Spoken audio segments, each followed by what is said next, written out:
আজি আমাৰ দলৰ প্ৰথমখন প্ৰাৰ্থী তালিকা ঘোষণা কৰা হ'ব।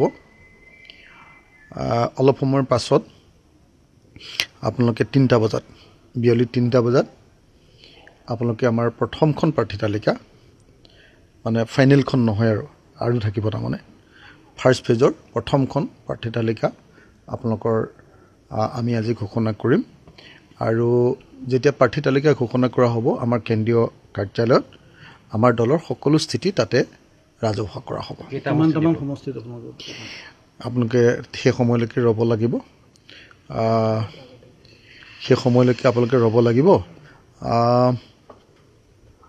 12টাৰ পৰা 15টা আমাৰ নিৰ্বাচন কমিটিয়ে যিমানটা শেষ কৰিব পাৰে চিলেকশ্যন সিমানটা।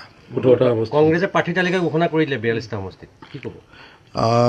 আমাৰ আজি বিয়লি 3টা বজাত আমাৰ নিজৰ প্ৰাৰ্থী তালিকা প্ৰথম ফেজৰ প্ৰাৰ্থী তালিকা ঘোষণা কৰা হ'ব।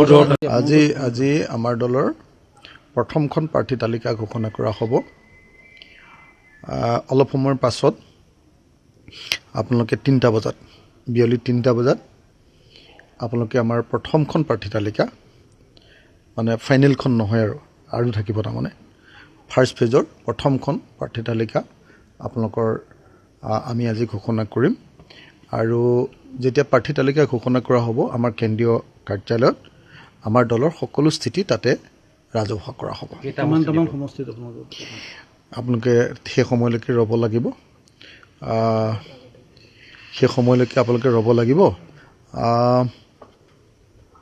12টাৰ পৰা 15টা আমাৰ নিৰ্বাচন কমিটিয়ে যিমানটা শেষ কৰিব পাৰে চিলেকশ্যন সিমানটা।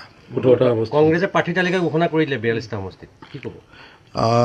আমাৰ আজি বিয়লি 3টা বজাত আমাৰ নিজৰ প্ৰাৰ্থী তালিকা প্ৰথম ফেজৰ প্ৰাৰ্থী তালিকা ঘোষণা কৰা হ'ব। যিকোনো খবৰৰ বাবে যোগাযোগ কৰক আমাৰ এই নম্বৰত 9181 307 221।